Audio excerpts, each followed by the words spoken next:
Assalamualaikum warahmatullahi wabarakatuh. Perkenalkan, nama saya Ibrahim Sidik dari kelas 3 SID.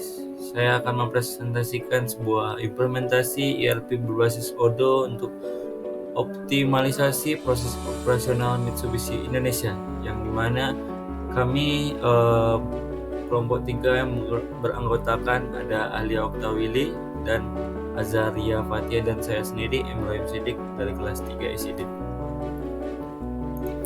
Assalamualaikum warahmatullahi wabarakatuh. Perkenalkan, nama saya Alia Oktavili dari kelas 3 SMP. Masuk di bagian latar belakang, PT Mitsubishi Motors Ramayuda Indonesia (MMKI) merupakan perusahaan otomotif yang berdiri sejak 2014 dan beroperasi penuh mulai dari 2017, yang dimana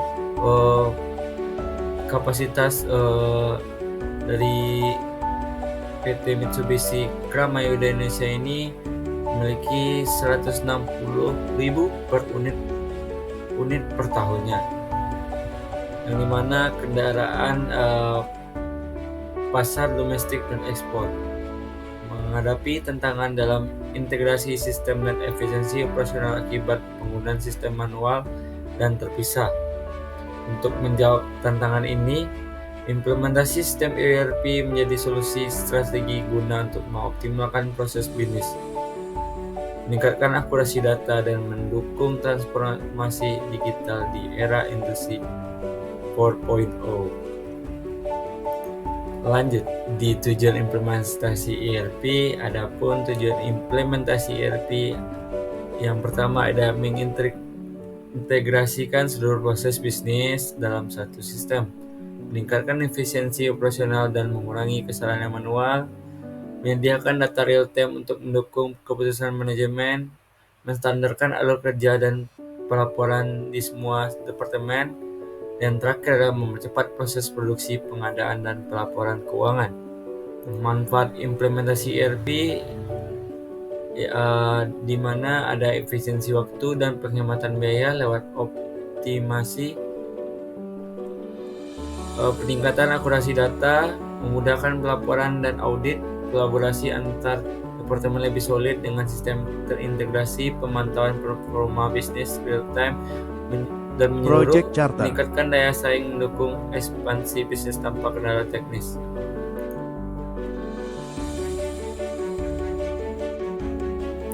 Yang pertama yaitu General Information.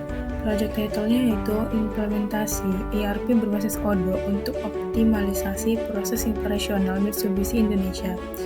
Brief project deskripsinya meningkatkan efisiensi dan integrasi proses bisnis inti Mitsubishi Indonesia dengan mengimplementasikan sistem ERP berbasis Odoo mencakup modul faktur, manufaktur, inventaris, pembelian, penjualan, dan akuntansi. Prepared by-nya yaitu ada 3. Yang pertama Alia Oktawili, Azaria Fatiha, dan Rahim Sidik. Proyek skopnya itu implementasi sistem ERP Odoo mencakup modul produksi, inventaris, pembelian, penjualan, dan akuntansi. Proyek juga meliputi analisis kebutuhan, kustomisasi, migrasi data, pelatihan pengguna, dan go-live sistem. Sistem akan menggantikan aplikasi lama yang bersifat terpisah dan tidak terintegrasi. Lokasi proyek ini berada di Pekanbaru, Riau, Indonesia. RAB-nya itu kurang lebih dari 10.000 yang mencakup lisensi Odoo ERP Education.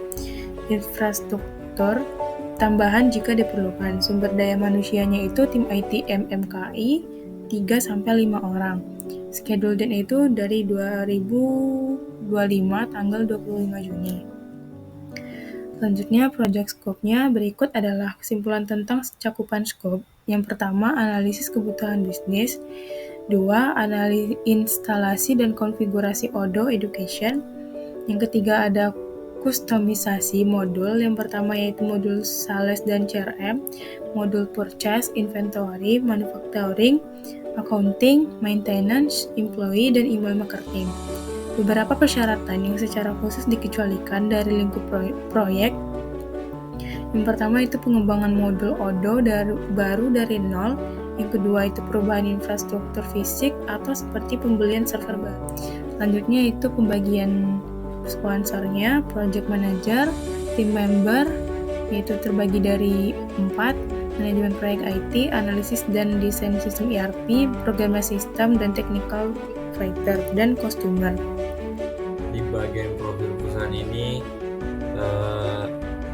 adanya Bagan, sebuah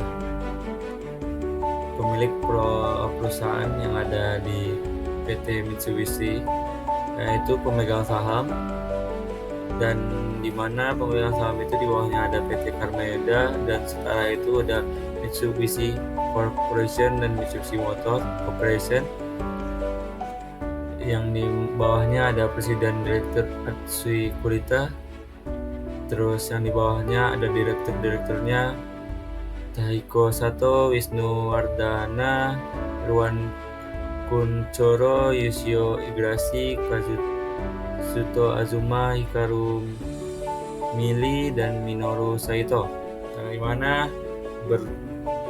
di bawah mereka ada divisi-divisinya, yang ada divisi produksi, divisi penelitian dan pengembangan, divisi pemasaran dan penjualan, divisi sumber daya manusia, dan divisi keuangan dan akuntansi. Bidang usaha PT Mitsubishi Motor ini yang berfokus pada bidang otomotif, yang dimana distribusi dan penjualan kendaraan Mitsubishi, layanan purna jual, pengembangan jaringan dealer dan konsumen, edukasi dan promosi produk, dan inovasi teknologi ramah lingkungan. Lokasi perusahaan ini berada di kantor pusat PT Mitsubishi Motor Karmayuda, seluruh Indonesia, di Jalan Jenderal Sudirman, Gedung Karmayuda 3 Berlian Motors di Jakarta. Jaringan nasional ini tersebar di kota besar Surabaya, Medan, Bandung, dan Makassar, dan lain-lain, mendukung distribusi dan layanan terbaik di seluruh Indonesia. Selanjutnya di sini ada sistem wide concept. Yang pertama yaitu Mitsubishi Group memiliki struktur organisasi berskala global yang terbagi ke dalam 3 wilayah utama, yaitu Jepang, Asia Pasifik, dan Amerika. Setiap wilayah bertanggung jawab atas unit bisnis strategis yang mendukung operasional perusahaan secara menyeluruh. Di wilayah Jepang, aktivitas terpusat pada Mitsubishi Motor dan R&D Center yang berfokus pada produksi, pengembangan, dan penjualan produk otomotif serta komponen elektronik. Sementara itu, wilayah Asia Pasifik dikelola melalui Mitsubishi Electric dan Trading Office yang menangani aktivitas penjualan dan pengadaan, termasuk ekspor komoditas kimia dan produk-produk industri berat. Untuk kawasan Amerika, pengelolaan dilakukan oleh Mitsubishi Chemical dengan fokus utama pada penelitian dan pengembangan R&D, manufaktur, serta layanan yang mendukung industri berat dan barang konsumsi. Seluruh divisi tersebut terhubung dengan fasilitas produksi LAN di berbagai lokasi strategis dunia seperti Tokyo, Bangkok, Houston, dan Kobe. Masing-masing plant memiliki kode penyimpanan tersendiri yang berfungsi untuk mendukung kelancaran proses logistik dan produksi. Selanjutnya yaitu ada proses bisnis bagian produksi. Yang pertama yaitu pelanggan di sebuah perusahaan mulai dari penerimaan order hingga pengiriman produk. Proses dimulai dari ketika tim sales menerima pesanan dari customer. Setelah itu, bagian inventory akan melakukan pengecekan ketersediaan stok. Jika stok tersedia, maka produk langsung disiapkan untuk dikirim ke customer.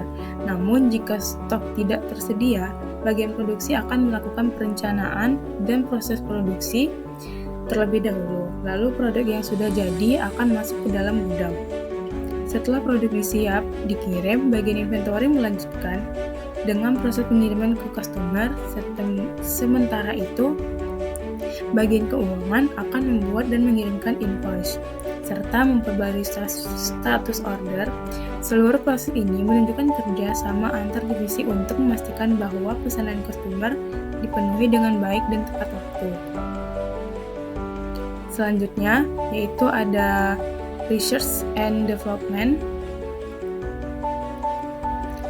Bagian Proses bisnis research and development ini mengembang produk baru dalam perusahaan yang melibatkan beberapa divisi seperti R&D, QC, manajemen, dan produksi. Proses dimulai dari divisi R&D ini dengan melakukan analisis kebutuhan pasar, studi kelayakan, perancangan, desain awal, membuat prototipe, hingga finalisasi desain. Setelah itu, prototipe diuji oleh quality control atau QC untuk memastikan apakah produk memenuhi standar.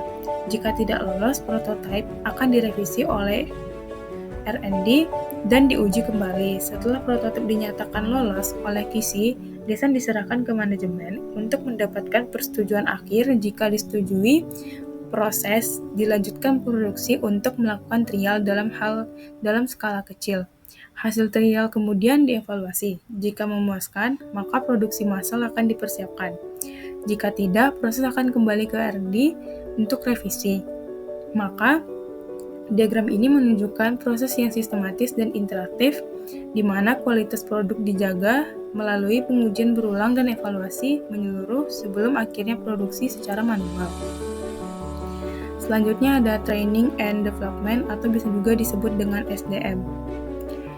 Proses training and development ini bertanggung jawab untuk mengidentifikasi kebutuhan pelatihan. Setelah kebutuhan tersebut dianalisis, HR kemudian menyusun program pelatihan yang sesuai dan membuat jadwal pelatihan. Selanjutnya, manajemen menyosialisasikan jadwal dan materi pelatihan tersebut kepada karyawan. Setelah proses sosialisasi selesai, karyawan mengikuti pelatihan yang telah dirancang. Usai pelatihan, dilakukan evaluasi untuk menilai efektivitas dan pencapaian tujuan pelatihan. Jika tujuan pelatihan dinyatakan tercapai, maka karyawan dapat dilanjutkan ke tahap pengembangan karir atau promosi. Namun, apabila tujuan belum tercapai, maka akan dilakukan tindak lanjut berupa pelatihan tambahan. Seluruh proses ini merupakan bentuk kolaborasi antara HR, manajemen, dan karyawan untuk meningkatkan kompetensi pengembangan sumber daya manusia dalam organisasi. Selanjutnya itu ada proses bisnis keuangan. Proses bisnis keuangan ini alur proses penanganan invoice di perusahaan yang melibatkan departemen purchase, sales, dan keuangan. Proses dimulai dari pengajuan invoice pembelian oleh purchasing dan pengajuan invoice penjualan oleh sales. Seluruh dokumen invoice kemudian diterima oleh departemen keuangan untuk diperiksa. Jika dokumen belum lengkap, maka keuangan akan meminta kelengkapan dokumen kembali ke pihak terkait. Setelah dokumen dinyatakan lengkap, keuangan melanjutkan dengan verifikasi, validasi, lalu membuat jurnal pencatatan transaksi. Tahapan berikutnya adalah pembayaran dan penyusunan laporan keuangan berdasarkan transaksi yang sudah dicatat. Proses ini menggambarkan tata kelola invoice yang rapi dan struktur, dengan alur pengecekan dan pencatatan, memastikan keakuratan data sebelum masuk ke laporan ke keuangan perusahaan. Dan selanjutnya di sini ada proses bisnis penjualan. Di sini proses penjualan dan pemenuhan pesanan di perusahaan dimulai dari departemen marketing dan sales yang menerima permintaan penawaran RFQ dari pelanggan. Setelah itu, mereka membuat dan mengirimkan quotation. Jika disetujui, pesanan dikonfirmasi dan dilanjutkan ke proses pengecekan stok oleh purchasing. Jika stok tersedia, barang segera diproses untuk dikirim. Jika tidak, dilakukan koordinasi dengan produksi untuk pembuatan atau pembelian barang. Selanjutnya itu inventory menyiapkan dan mengirim barang ke pelanggan. Setelah itu mengirimkan pengiriman. Keuangan membuat dan mengirimkan invoice. Jika pembayaran diterima setelah lunas, proses berakhir dan data digunakan untuk laporan penjualan. Namun jika belum lunas, keuangan akan menindaklanjutkan penagihan. Diagram ini menggambarkan koordinasi lintas departemen yang rapi dalam menangani pesan pelanggan, dimulai dari awal hingga pelunasan akhir. Selanjutnya itu ada analisis SWOT. Yang pertama strengths atau kekuatan. Yang pertama itu data terpusat dan integrasi modul. Yang kedua efisiensi operasional dan keputusan yang lebih cepat. Yang ketiga keamanan dan audit trial yang lebih baik. Kedua itu weakness atau kelemahan. Kebutuhan pelatihan intensif, kustomisasi sistem yang kompleks, resiko integrasi yang legacy dan sistem. Yang ketiga ada opportunity atau disebut dengan peluang, insight data real time dan pengambilan keputusan lebih tepat, peningkatan kepatuhan dan audit internal, modernisasi proses bisnis dan scalability, kesempatan efisiensi, biaya operasional. Yang terakhir ada threats atau ancaman, resistensi, penggunaan terhadap perubahan, potensi downtime, dan gangguan operasional. Terakhir itu kesulitan dalam integrasi dengan sistem lama. Pada bagian main ERP ini, yang dimana modul yang akan kita gunakan itu ada Sales dan CRM, terus ada Porsche, dan ada inventory, manufacturing, accounting, maintenance, employee, dan email marketing. Terus ada posisi perusahaan dalam rantai pasok, yaitu ada upstream, mainstream, dan downstream. Lanjut di bagian peran aktor, yang dimana perannya ada sales staff, purchasing staff, warehouse staff, accounting staff, dan manager owner. Dan terakhir ada fungsi MRP, yaitu menentukan kebutuhan bahan buku untuk proses produksi, menentukan kapan dan berapa banyaknya bahan baku yang harus dipesan, mengoptimalkan jumlah stok agar tidak terjadi kelebihan dan kekurangan, dan terakhir yaitu sistem secara otomatis dapat memicu pembuatan purchase order jika Penjelasan stok mengenai tidak modul cukup ODO. untuk memenuhi kebutuhan produksi.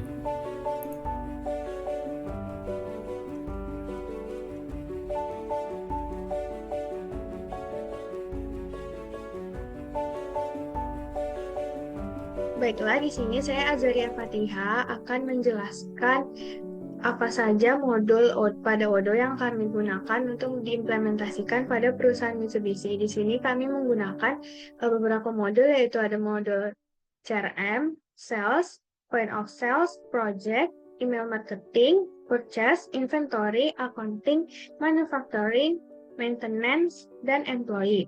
Saya akan menjelaskan sedikit kegunaan dari masing-masing modul ini. Yang pertama itu adalah modul CRM, yang berguna untuk mengelola prospek, peluang penjualan, dan follow-up kepada calon customer.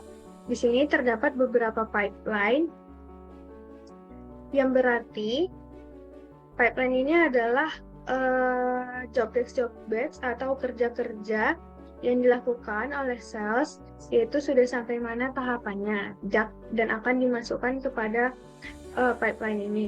Jika tahapannya sudah selesai, maka akan dipindahkan seperti ini, yang berarti semuanya sudah dilewati dengan baik atau sudah selesai pekerjaannya. Selanjutnya itu ada modul sales. Modul sales ini adalah membuat dan mengelola quotation atau penawaran, sales order, serta kontrak jual beli. Di sini terdapat beberapa penawaran yang sudah dilakukan atau terdapat beberapa sales order. Yang selanjutnya itu ada modul purchase. Modul purchase ini berguna untuk melakukan permintaan pembelian atau RFQ, purchase order, dan penerimaan barang. Di sini terdapat beberapa purchase order yang telah dilakukan. Selanjutnya itu adalah modul inventory atau warehouse yang berguna untuk memanajemen gudang, stok, dan alur keluar barang masuk. Di sini ada satu delivery order, yang berarti ada satu barang yang akan di delivery atau akan dijual atau dikirimkan. Selanjutnya itu adalah modul manufacturing atau MRP. Modul ini berguna untuk mengolah proses produksi, pembuatan work order, serta perencanaan kebutuhan material. Contohnya itu di sini ada bagian produk. Di sini kita dapat melihat beberapa produk yang ada yang tersedia pada perusahaan ini. Selain itu, kita juga menggunakan modul accounting untuk mengelola akuntansi, jurnal, laporan keuangan, serta faktur dan pembayaran. Di sini terdapat ada modul, dashboard atau bill yang telah dibayar atau sedang dalam pembayaran atau yang belum dibayar. Selanjutnya adalah modul employee yang berguna untuk mengelola data karyawan, kontak kerja, jabatan, dan departemen. Di sini terdapat beberapa karyawan yang ada di dalam PT Mitsubishi ini. Dan di sini juga terdapat beberapa departemen yang ada serta jumlah karyawannya masing-masing departemen. Selanjutnya, di sini juga ada modul project yang berguna untuk mengelola project, task, atau timeline. Di sini terdapat satu project yang sedang dilaksanakan. Selanjutnya, saya akan mencontohkan salah satu penggunaan atau penerapan modul order pada PT Mitsubishi ini. Yang pertama itu saya akan menggunakan modul sales. Di sini kita akan membuat penawaran atau quotation. Yang pertama itu adalah membuat atau memilih customer-nya. Sini saya akan memilih customer-nya itu adalah Garuda Motor dan memilih produknya dengan kode.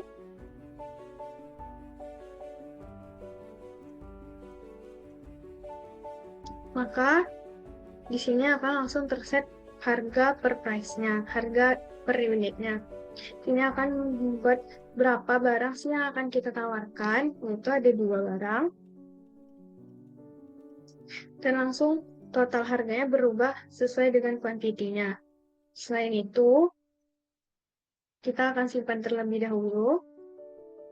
Setelah ini, maka kita akan mengirimkan pemesanan melalui email atau penawaran melalui email kepada CV Garuda Motor dan kita send.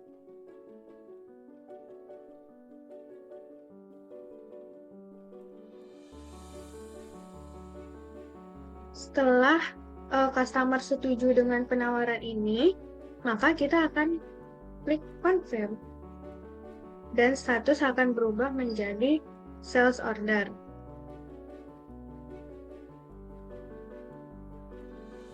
Setelah status berubah menjadi sales order, kita bisa membuat create invoice.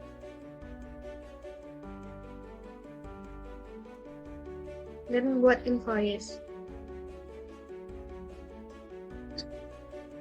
Ini adalah draft dari customer invoice yang barangnya telah kita tawarkan tadi. Setelah itu confirm.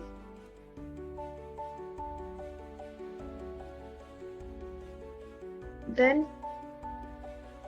send.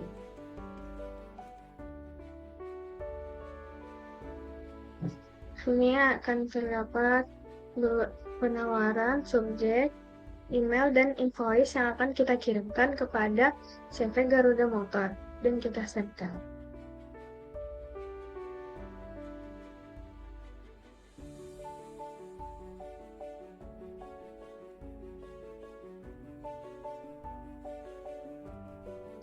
Setelah kita membuat sales order atau sudah mengirimkan invoice tadi, maka kita akan membuka modul inventory.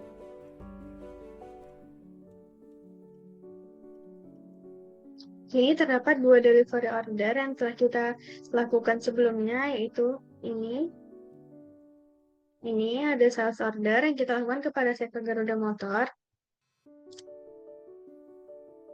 Nah, karena CV Garuda Motor telah menerima atau telah menerima penawaran yang kita lakukan, maka kita akan mengklik tombol validasi. Setelah itu, maka statusnya akan berubah jadi done, dan kita akan memprint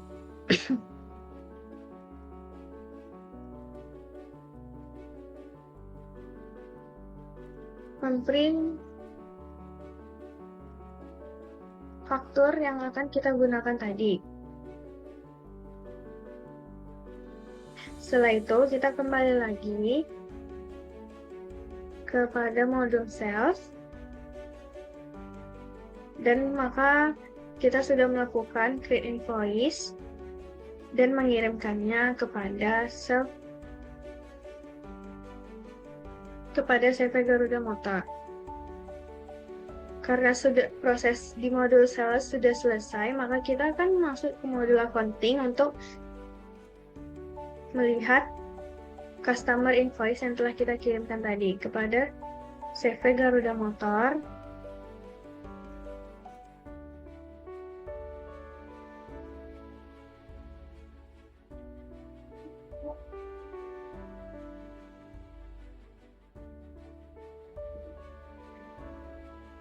Di sini terdapat invoice yang telah kita kirimkan kepada CV Garuda Motor tadi. Karena belum dibayar, maka kita akan membayarnya dan pilih akun banknya dan create payment. Maka statusnya akan berubah menjadi in payment dan dalam pembayaran.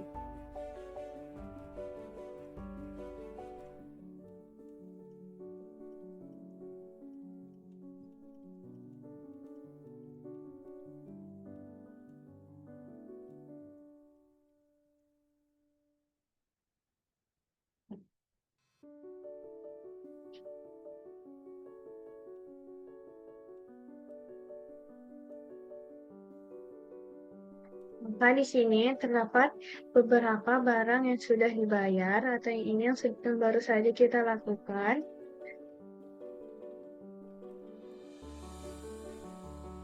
Sales ordernya.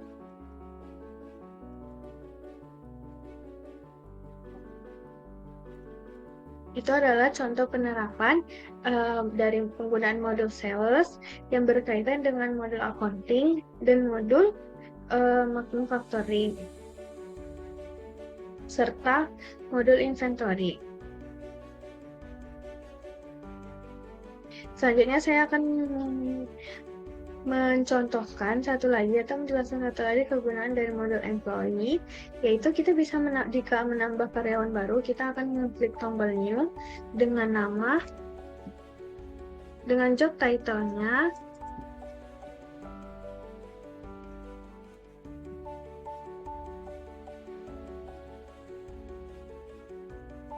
work email-nya,